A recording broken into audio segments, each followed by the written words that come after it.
Assalamu alaikum. Good afternoon, everyone. My name is Alberta Stevens. I'm the head of the English program at Qatar Debate. On behalf of Qatar Debate, our executive director, Dr. Hayat, who's here today, our debaters, our coach, my colleagues from our events and communications team, I'd like to welcome you all to this debate event. We consider our partnership with SSC an important one. We consider our being at WISE today an education summit, a world education summit, quite a strategic and well-opportuned one. What you see today, you're going to see today, is a tip of the iceberg of what we do at Qatar Debate. Our focus, our mission at Qatar Debate is to use open dialogue, to use debate, discussion, rhetoric as a means to educate the youth of Qatar, to make them global citizens, to enable them to think critically, to ask the right questions in order to create a better Qatar in the future. So as you see here, many of the youth you see here today are representing Qatar at the World Schools Debating Championship in Turkey this year. It's a big event. It's an event that we ourselves have organized within 2 years of being in existence here in Qatar. The organization, that is, we were able to host the World Schools Debating Championship, which had gone on for 22 years. Within 2 years, we were able to do that. We brought over 57 teams from different countries around the world and did very well. And increasingly for the last 3 years we've been doing well, and we hope that we will continue to do well. And so without further ado, you will see a sample of what our youth will do today. I will introduce Mohammed Abdurrahman, who's one of our debate coaches, to come and talk to you, introduce the team and talk to you about the format and style of the debate we'll have today. Thank you.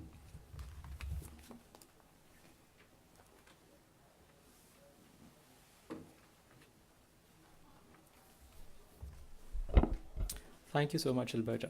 Right. Now, before starting off the debate, I'll introduce the format so that you're comfortable with what exactly will the debaters will be doing now. And then I'll introduce the speakers, and then I'll introduce the motion before the House. Firstly, about the format. The format that we'll be following today is derived from parliamentary discussion. As we have a government and an opposition sitting inside a parliament, we have proposition on your left and opposition on your right sitting inside this debate room. Each team, as you can see, consists of 3 debaters, and all of these 3 debaters will be speaking for 6 minutes each for this debate. What is also very exciting about this format is that we have something called as points of information. What exactly is a point of information? A speaker from an opposing team can ask the speaker on the floor write a question. Now it's the discretion of the speaker to accept or reject a point of information while that speaker is making his or her speech. Another rule that is important while offering a point of information, that POIs are not allowed during the first minute and the last minute of the speaker's speech. So I'll be timing the speech as well, and right after the first minute is over, I'll ring the bell once. And right before the last minute, I'll ring the bell once more, right? Just to show that the protected time is over or not. And right after the 6 minutes, I'll ring the bell twice, showing that the speaker has to conclude his or her speech within the next 15 seconds. After the debate is over, the floor will be open to questions. The questions that have to do about the debate will be addressed to the debaters.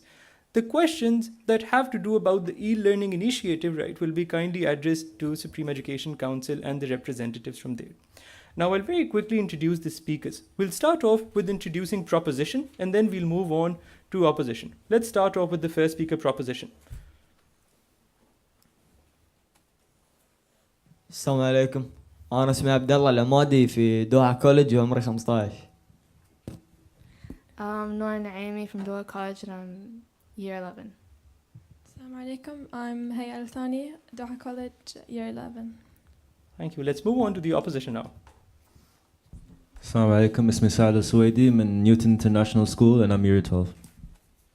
My name is Majid Al-Ansari. I go to Parkhouse English School. I'm 16. I go to I'm in year 11. 12, sorry. Thank you. Assalamu alaikum. My name is Jasim Al-Thani and I go to Doha College and I'm in year 12. Thank you so much. all of these debaters have put in a lot of effort, right, to prepare for this public debate as well, and we really appreciate them coming here today and while presenting this wonderful debate before you. Now let's introduce the motion.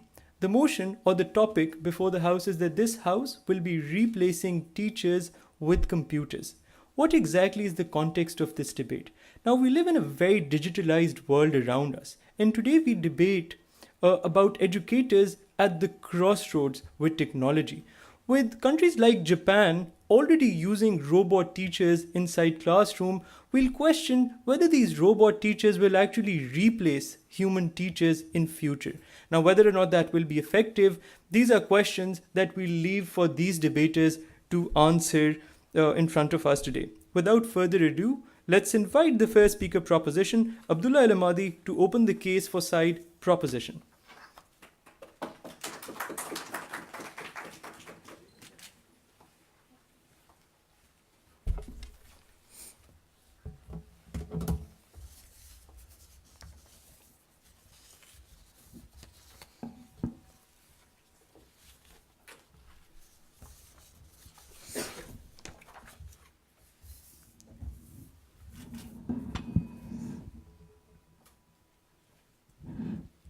Ladies and gentlemen, this side of the House believes that the SEC is following an ambitious policy on e-learning today. We believe that the future of this ambitious policy on e-learning today will lead for human teachers being obsolete and being replaced with computer teachers. So today we'll be arguing about absolute e-learning in classrooms. I'll be talking about two things, and hey, the second speaker will be extending on the second argument, which I will tell you in a bit, and her own argument. So I'll be talking about how e-learning will pave the way for teachers to be obsolete, and my second argument, which I will extend on, will be about how the human aspect of teachers and how this is an obstacle for students themselves. And the third speaker, which I will be talking about, will be how by having computer teachers, it's more sustainable than having human teachers, and it's cost effective. So now to move on to my first argument. So ladies and gentlemen, the SEC have many things in their policy. One of the things are LMS, which is Learning Management System, where parents can go on this site or this database and see how their children are doing. So such as academic performances, such as attendance, and etc. So we think that that's a very good thing, ladies and gentlemen. We see that that's a good thing for parents and the children themselves. Another thing is the one-to-one initiative, where they will give every student and teacher in Qatar a tablet. But this tablet will differ from your age. So if you're in kindergarten, you won't get an iPad like if you were in, let's say, ninth grade. So another thing is e-library, where students can check out books online, and these books are going to be all from Qatar into one portal. So we see this is a very good thing, ladies and gentlemen. We see that we want a new way of learning. We see over time, though, ladies and gentlemen, we need a change. So we're thinking, what are we going to do after this policy, ladies and gentlemen? So we're thinking about the future. And this policy has already been applied. For example, in Japan, they have a robot teacher called Saya. The Saya teacher is not that good, ladies and gentlemen. We understand that. But over time, we can fix its flaws and we can fix its mistakes. And we see that generations come and go, ladies and gentlemen. So we need to think about the future from now. We see that before we used to use chalkboards, and then we moved on to whiteboards. And now, ladies and gentlemen, we mostly use smartboards. So let's think about how whiteboards and smartboards were a big jump, ladies and gentlemen. Before, they used to not be wires inside the boards, ladies and gentlemen. But whoever thought about having wires and making touchscreen whiteboards? You weren't thinking about that, right? So we see that if we do think about that in the future, then we can help. We can help the people who are coming up. So now to move on to my second argument. Before you move on, sir, go ahead. How sure are you that of the effectiveness of this obsolete idea that you have when it hasn't been tested effectively anywhere else around the world? Okay, thank you. I'll explain it in my second argument when I come up with the evidence. So now I'll be talking about the human aspect of teachers and how that's an obstacle for learning. So we see that favoritism is occurring with many teachers and students, ladies and gentlemen. What is favoritism? Favoritism is when teachers favor a particular students and neglect other students. So we see this is a bad thing for the students all who are being neglected and the students who are being paid attention more than they should be. So we see that it's bad for the students that are being neglected, because it makes the student think that this class is boring, that this teacher doesn't really care about them, and we see that that is a bad thing. So how can we stop that, ladies and gentlemen? We can stop that by having computer teachers, and because with computer teachers, they don't have that feeling, so they'll treat everyone equally, right? So we see that if we do this, then it's going to be better for the students and for the whole class in general. So we know that it's impossible to stop with human teachers, because we just can't break that barrier of the feelings with teachers and students. And now to answer your POI about how we think that how e-learning will be good in the future. So we see that 8th grade did a test, ladies and gentlemen, before using e-learning, such as smart boards. The 45.7% of them got more than got average score. But after they used smart boards, 70% of them got more than the average score. So, ladies and gentlemen, we understand that there wasn't absolute e-learning in this class. But if we just added smart boards here, and they got 24. There was a 24.3% difference in the previous results. Then if we use computer teachers all the time, then they will get more results, as we see in this evidence, ladies and gentlemen. So we think on side proposition that we need a change, ladies and gentlemen. We think that if we think about the future, this will be good for generations coming up ahead, and we see that this is better for the students themselves. Thank you, ladies and gentlemen.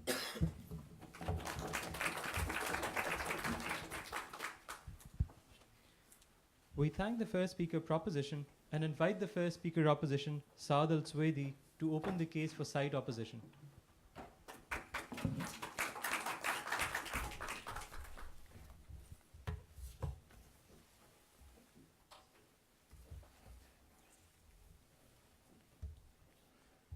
Ladies and gentlemen, what is e-learning? Surely it does primarily stand for electronic learning, but to me, that's not what it only stands for.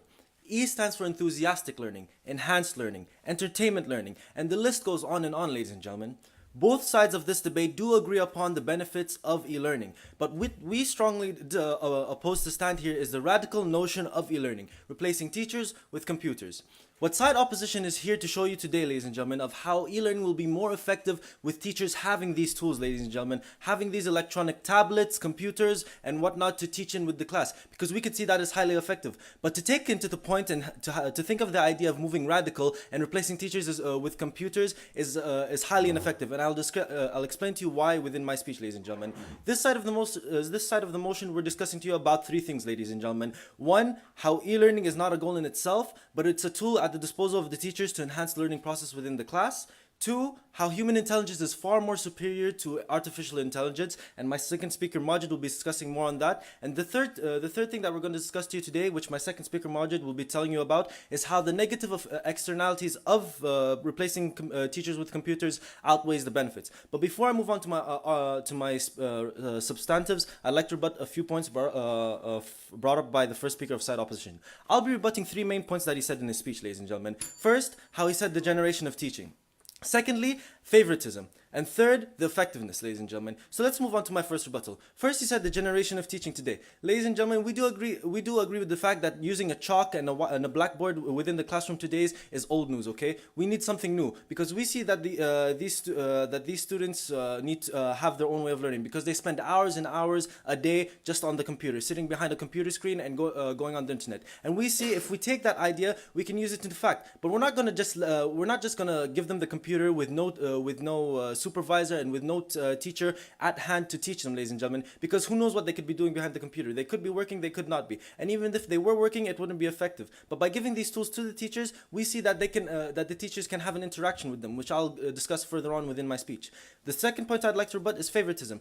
Now, this side of the motion do agree that favoritism is a bad thing, ladies and gentlemen, but we see by having a teacher having these tools, we see that the SEC is offering a program where where the students and the teachers can interact with each other within chats, within school and after school. And we see by having that, ladies and gentlemen, we can see that the students and teacher could build up a stronger relationship between each other. So we see the idea of favoritism that they brought up is invalid. Thirdly, the effectiveness, ladies and gentlemen. He brought up an example answering my POI about using smartboards. But what he doesn't realize, ladies and gentlemen, is smartboards is used by who? By teachers within the classrooms, ladies and gentlemen. So what he tried to rebut my answer of effectiveness is really invalid, because we haven't seen the effective use of complete computer teachers, ladies and gentlemen, and we see that it won't work. How are you so sure that by replacing teachers completely and having that whole idea will work effectively? We don't see that. But by using smartboards and teachers and you having this technology, we see that that'll be more effective. Now, moving on into my speech, ladies and gentlemen,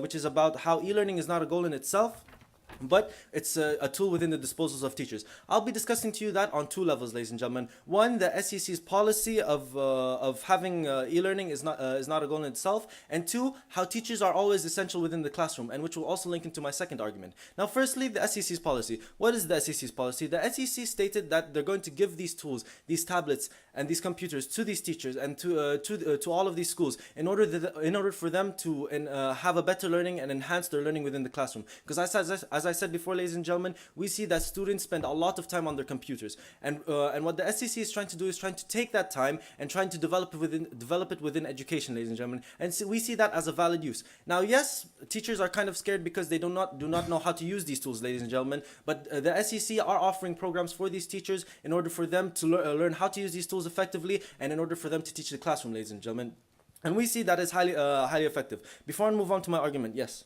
Don't you recognize that e-learning will result into the teachers' jobs dictating to the children to push a button? No, ma'am, because we see that the teachers will not rely on these electronic tools. We see that if a teacher goes into teaching, ladies and gentlemen, as a job, we're not seeing that the teacher does not have a mindset that he'll be a millionaire in how many years, because we see that's kind of impossible. But a teacher goes into a job of teaching because he wants to teach, because he wants to teach the generation of futures to have a better future, ladies and gentlemen. And we see that these teachers are passionate with these jobs.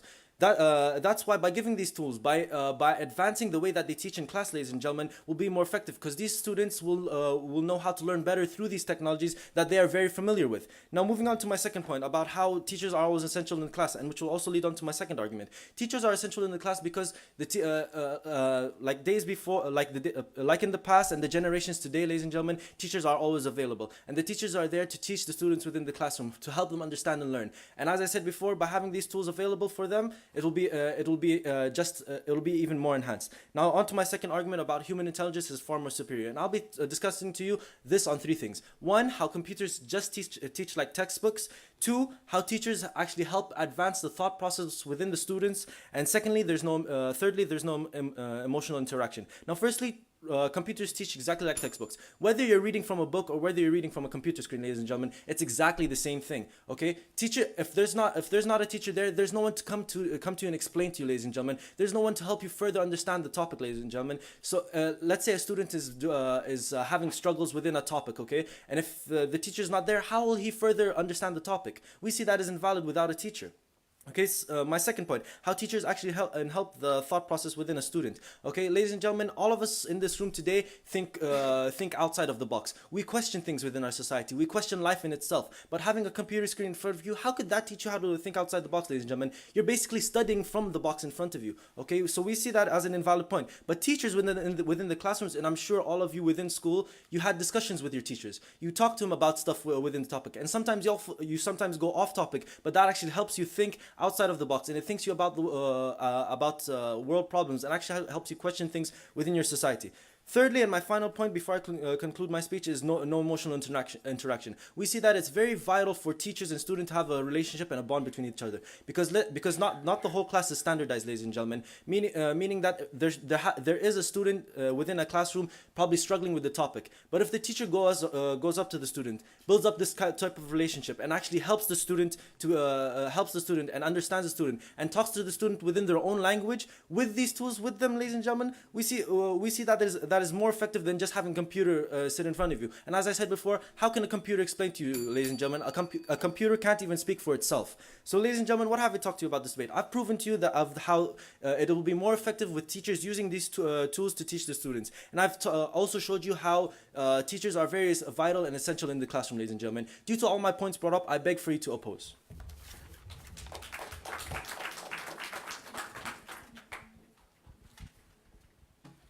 We thank the first speaker, opposition, and invite the second speaker, proposition, Haya Al-Thani, to further the case for side proposition.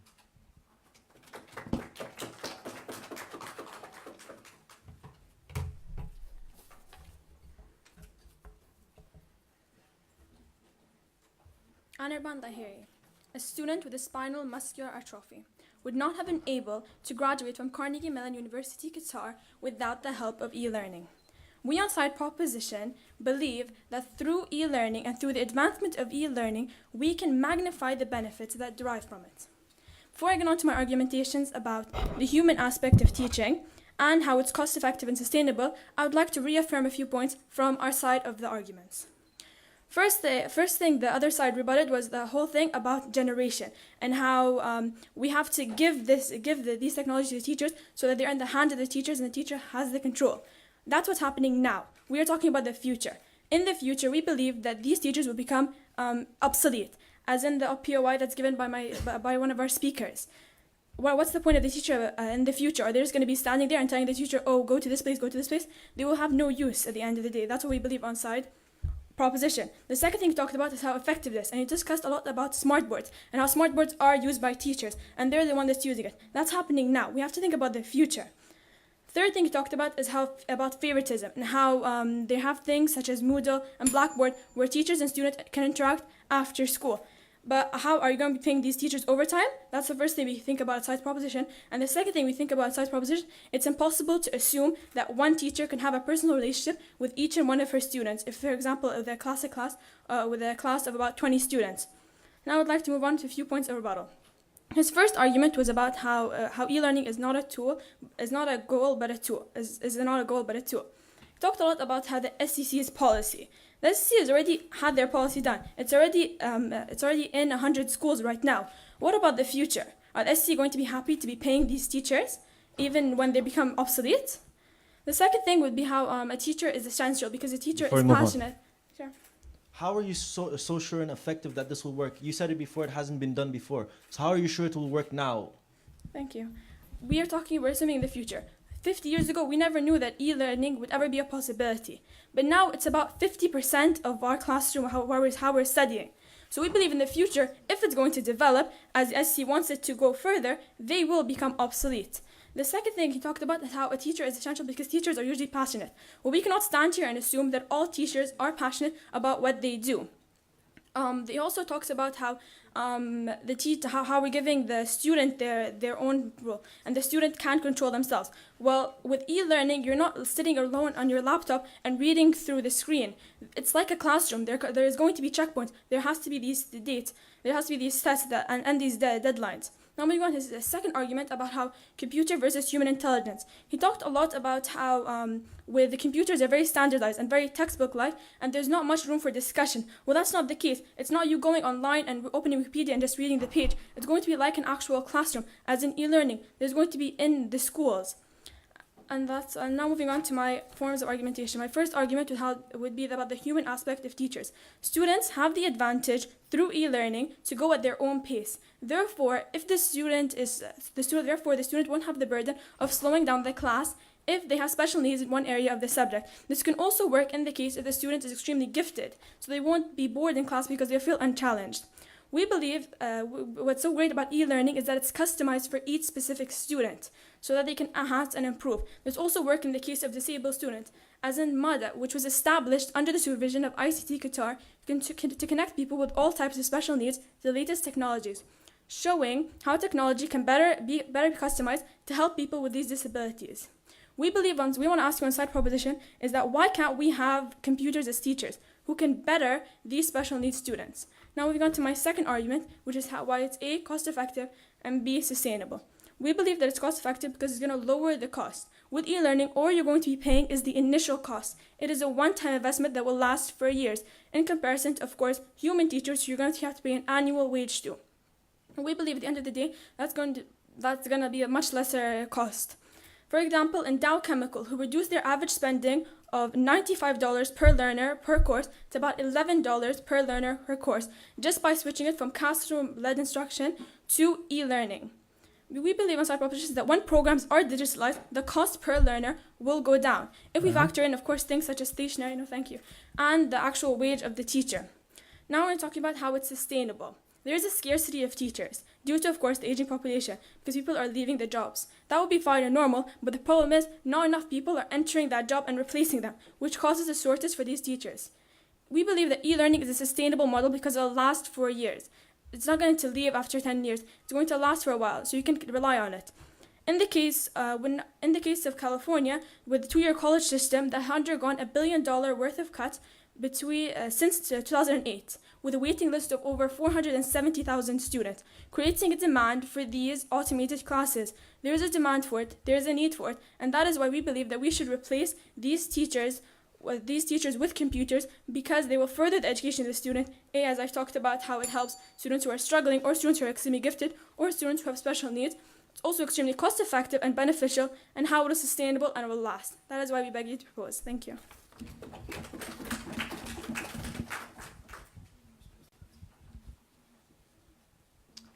We thank the second speaker proposition and invite the second speaker opposition, Majid Al-Ansari, to further the case for side opposition.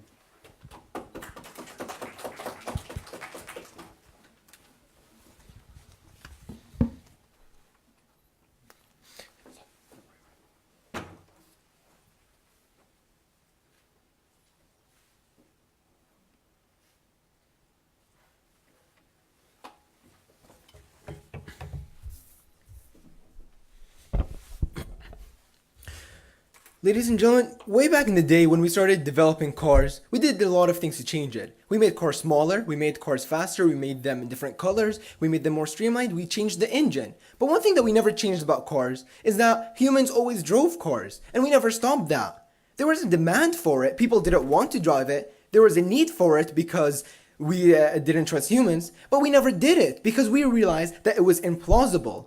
So just because something seems that there's a need for or a demand for does not mean it is the right thing to do.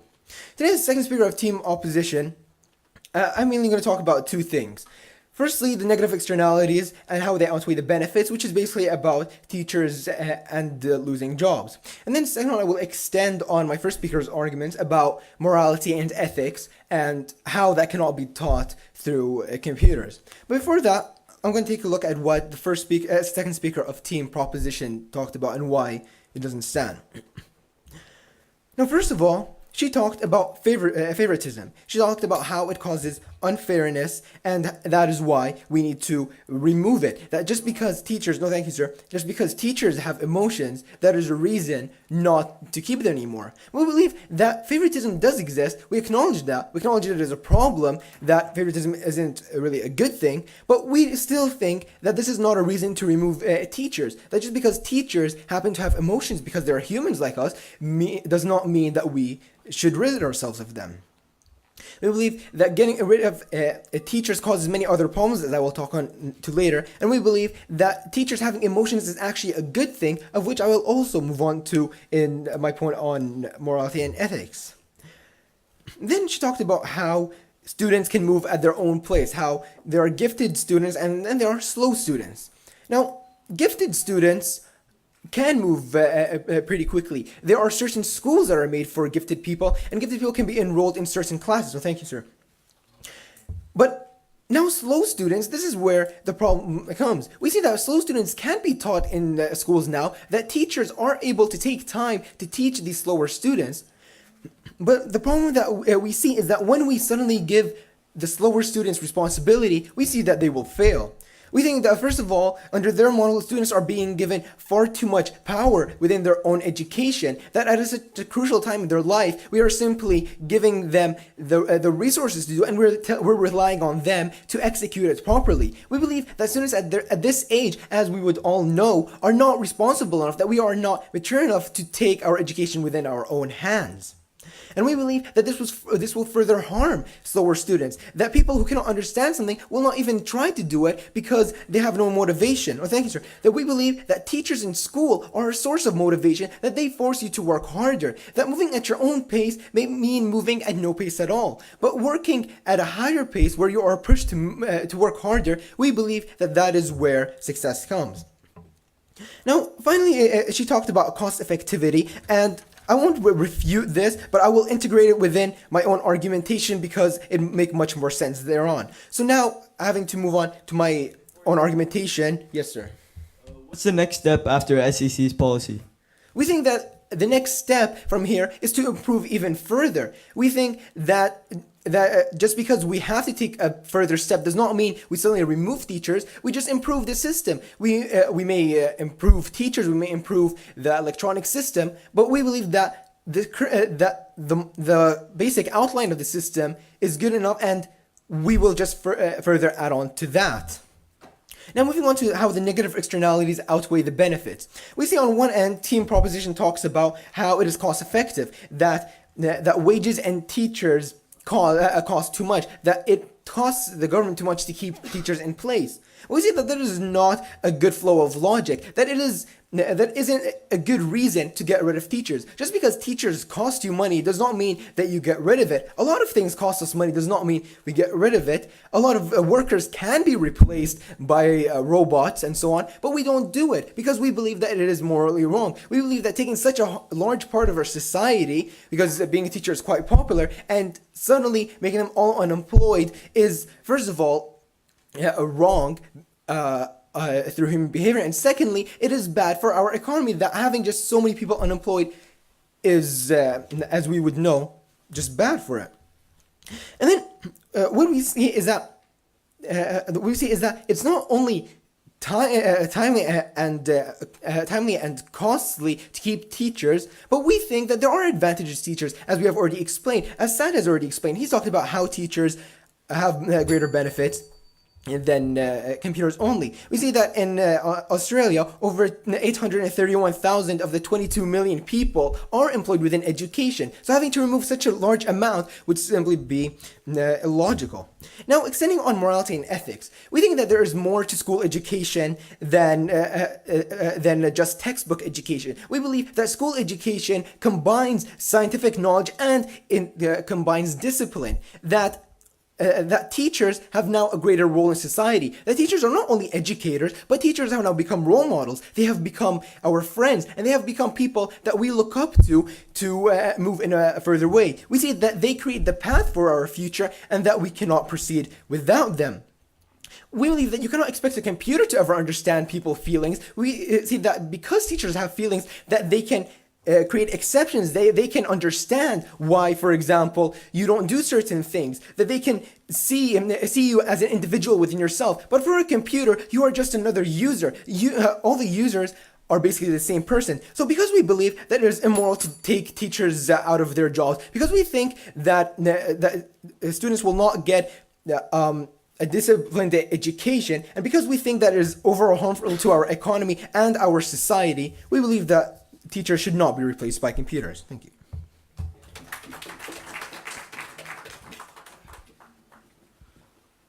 We thank the second speaker opposition and invite the third speaker proposition, Noura Al-Laimi, to summarize the case for side proposition.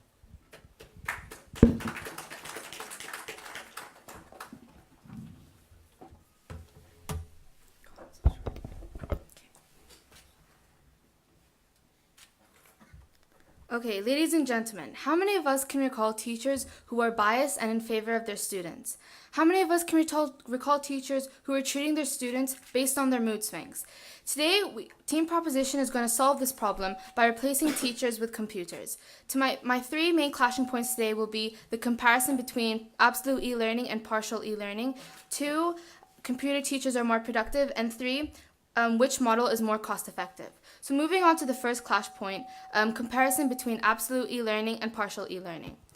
Team Opposition talked about how e-learning is used to enhance teachers and uses as a tool in their classrooms in order to help educate the students. However, we think that e-learning means that teachers will rely on this resource too much and result into them not actually having a lesson plan and undermine the whole purpose of them being there. What's the point in paying for technology and the teachers as well if their sole purpose in the future is going to be dictating to the children to push a button? No, thank you. With e-learning, it's going to allow the structure of the curriculums to be altered depending on the individual. For example, with SCC's policy, they believe that one of their aims is to help those disabled children, and it allows for these special kids to have these curriculums and programs so that they're able to keep up with the rest of them in their own time and in their own speed. This means that they'll be doing this without feeling discouraged or stressed that they can't keep up with those who are achieving and improving more than they are. Moving on to the second clashing point, how computer teachers will be more productive. Team Opposition talked about how replacing teachers will be a robot, like a robot teaching a textbook. They talked about how the idea of favoritism will be abolished completely with having e-learning implemented. We think that computer teachers will be more productive and more cost-effective because there'll be no excuse for these teachers to be absent due to their sickness or any other factor. We understand that the teachers are humans, and however, the cost of the absence from being school will result into the students falling behind and creating unnecessary stress for the children to keep up with the work that the teacher, for the reason that the teacher wasn't there. With the idea of favoritism, it's still going to happen because you're still going to have a teacher who is still human, still has feelings towards people. We think that Team Proposition believe that the concept of favoritism is actually a really bad thing because it discourages those in the class who find it really hard and who are really struggling keeping up with others, and it results into the teacher not acknowledging the favorites and acknowledging those who are struggling and acknowledging the talent that they actually may have. So what this does is actually undermine the students having an equal opportunity and fully absorbing the knowledge given to them without feeling discouraged and being a bright student. Moving on to third and final clashing point before I move on quickly. Are you getting rid of teachers because they are human and they cost, or are you getting rid of teachers because you just need an excuse to do so? We're getting rid of teachers because eventually it's going to happen. It's going to be obsolete. Moving on, with backing up the answer is how it's going to be more cost effective. So Opposition, we believe that e-learning allows the money invested into education to be fully effective. We don't think that it is actually we don't think that it's actually right to be paying a teacher and technology at the same time when the teacher itself is not actually going to be fulfilling their duty as an educator. It means that because only one payment is going to be made officially with technology, there's no burden of keeping up with salaries of teachers and those who don't actually fulfill the criteria of being an educator. And in fact, the negatives will not actually outweigh the positives because the efficiency that e-learning will have towards a student will be much higher, and also each and every student will benefit from it, as it will help those who are struggling in class, who are finding it difficult, as they will have a more personalized program in order to match their level without having feeling compared to other students in the classroom as well. So today I talked about the comparison between absolute e-learning and partial e-learning. 2, how computer teachers will be more productive, as there will be no excuse for their absence due to other factors. And 3, how e-learning will be more cost effective than actually having both the teacher and technology in the classroom at the same time. Thank you very much.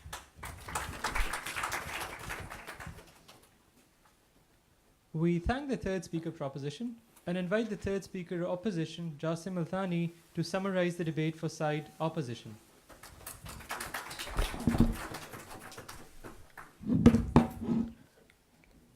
Ladies and sorry, can I say again? Ladies and gentlemen, let's visualize a world of slight opposition. The teacher asks a student, and what part of the world is Madagascar in? Northern nowhere. Can we start again? No, I'm not prepared for this speech. Okay. Ladies and gentlemen, let's visualize a world of slight opposition. The teacher asks them, what part of the world is Madagascar in? Northern nowhere. So they start searching for it on their tablets, and one student finds it. He shouts out loud, Southeast Africa. So the teacher shows his screen, a map on a larger screen, such as that one, in front of the class. This shows how the latest technologies should be implemented to help them learn together smartly. The teacher is still the leader of the classroom. Now, the three clashes of this debate are if technology should be used as a tool or as a goal. This second clash point is whether computer teachers are actually possible and if they would be effective. And the last point is the overall harm of changing teachers with computers. Now, the first point is whether e-learning should be used as a goal or as a tool. Now, the proposition's model of this is that a person comes into a class and a computer teacher is teaching them. Now, technology has always been used as a facilitator. Teachers first they had boards, then they had whiteboards, then they now have smart boards, and there was always a person there. And even inside offices, we have Word on PCs, computers, and laptops. Yes, go on. No, I don't think they will become obsolete because they are key in teaching the students. Now on to my next point, which is whether computer teachers are actually possible and if they would be effective. Now, when in the future will they be able to replace humans is what I asked the side proposition. A million years on. Now, about Sire, which is the computer teacher, which they mentioned, even if it's happening, it is still basic and it's not evolving at all.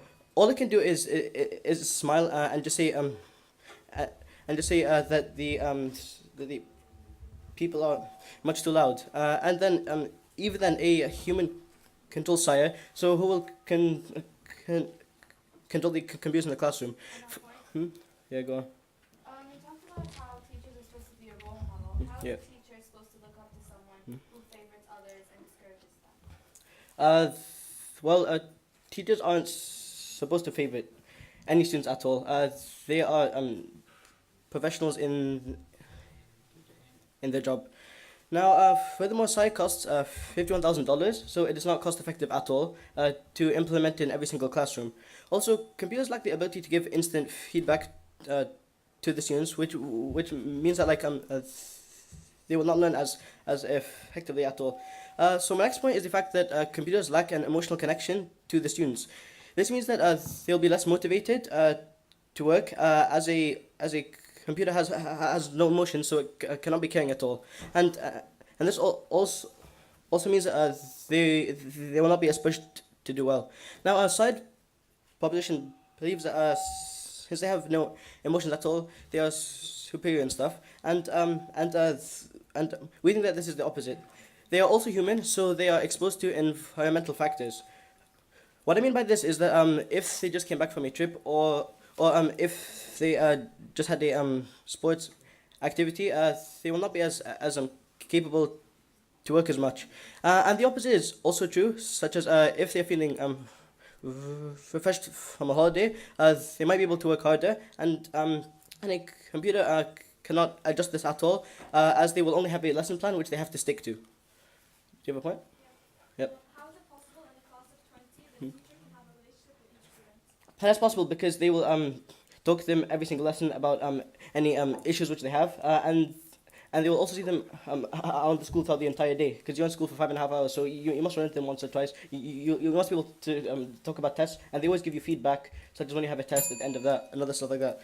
Now, furthermore, computers lack any thinking at all. I mean, the SATs, for example, they have an essay which is marked by 2 people, and a computer cannot mark like 1 person, let alone 2 people. So my last point is about the harms of replacing humans with teachers. The USA attributes 10% of the GNP to education, and 7.8% of Iceland's workforce are teachers. 5.2% of Argentina's workforce are teachers, and 4.2% of the world's population are teachers. All these men and women cannot simply be fired. And there are 187 independent schools in Qatar, and e-learning will target all of them. All these people cannot simply be fired. Thank you.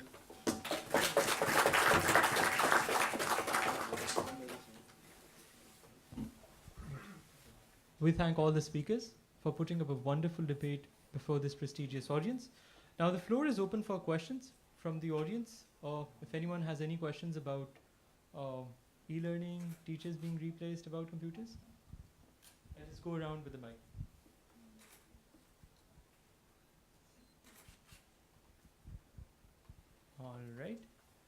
All right, we have a question. Thank you very much. My name is Zanabu, professor of biology from Ethiopia. I have been a professor for the last 34 years, so my question, I am very familiar with teaching. Computers won't have any judgment at all, immediate judgment. That's one very big aspect of a teacher. The judgments will have to be postponed until it's programmed, or they behave according to programs. And one big issue that this side has been raising is favoritism and partiality. What percent of the people are partial, and how big is this problem? You cannot solve this problem at all. You go to court, you have it. You go to the police, you have it. Are we going to computerize everything wherever there is partiality and favoritism? I wonder if that argument is strong enough to remove a teacher. I am defending myself as well because I'm a teacher, and I'm afraid that it will take my job. Thank you.